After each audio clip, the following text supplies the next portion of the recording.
ইরানের রাজধানী তেহরান, ইস্পাহান সহ ৬টি শহরে ক্ষেপণাস্ত্র হামলা চালিয়েছে ইসরায়েল। এতে ইরানের দক্ষিণাঞ্চলে শিক্ষার্থী সহ ৭০ জন নিহত হয়েছে, আহত হয়েছেন ৯০ জনের বেশি। হামলায় যুক্তরাষ্ট্রের সংশ্লিষ্টতার কথা স্বীকার করেছেন প্রেসিডেন্ট ট্রাম্প।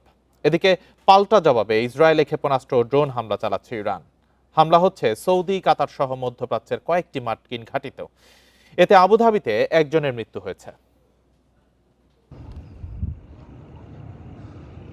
পারমাণবিক কর্মসূচি নিয়ে যুক্তরাষ্ট্র ইরান আলোচনার মধ্যেই তেহরানে হামলা চালিয়েছে ইসরায়েল।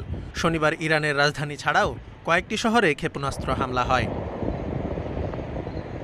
এই হামলাকে প্রতিরোধমূলক হামলা বলে দাবি করেছেন ইসরায়েলি প্রতিরক্ষা মন্ত্রী। অভিযানের নাম দেয়া হয়েছে লায়ন্স রোয়ার বা সিংহের গর্জন। হামলার পরই ইসরায়েলে জারি করা হয় জরুরি অবস্থা। জেরুজালেম ও তেল আবিবে সাইরেনের শব্দও শোনা যায়।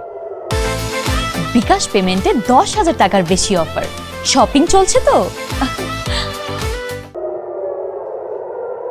হামলাটি ইরানের রেভলিউশনারি গার্ড কর্পসের ঘাঁটি এবং আরও কিছু স্থাপনা লক্ষ্য করে চালানো হয়েছে বলে জানিয়েছে তেহরান। এছাড়াও ইরানের শীর্ষ কর্মকর্তাদের বাসভবন, সামরিক কর্মকর্তাদের অবস্থান এবং মন্ত্রণালয় লক্ষ্য করে হামলা চালানো হয়। হামলার সময় সর্বোচ্চ ধর্মীয় নেতা খামেনি তেহরানে ছিলেন না বলে জানিয়েছে ইরান। তিনি নিরাপদ আশ্রয়ে আছেন বলে নিশ্চিত করেছে কর্তৃপক্ষ। এছাড়া নিরাপদে রয়েছেন ইরানের প্রেসিডেন্ট মাসুদ পেজেশকিয়ান। পাল্টা পদক্ষেপ হিসেবে ইসরায়েলে ক্ষেপণাস্ত্র ও ড্রোন হামলা চালাচ্ছে ইরান। ইসরায়েল জুড়ে বেশ কয়েকটি এলাকায় বিমান হামলার সাইরেন বাজানো হয়েছে। পরে আশ্রয়কেন্দ্রগুলোতে ভিড় জমাতে শুরু করে সাধারণ ইসরায়েলিরা।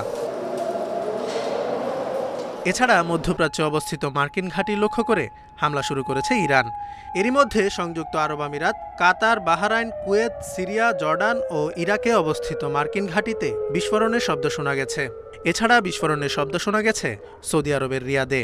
তবে ইরানি ক্ষেপণাস্ত্র হামলা সফলভাবে প্রতিহতের দাবি করেছে কাতারের প্রতিরক্ষা মন্ত্রণালয়। এদিকে সংযুক্ত আরব আমিরাত, কাতার ও কুয়েত তাদের আকাশসীমা বন্ধ ঘোষণা করেছে। Zobayer Hossain, Independent news.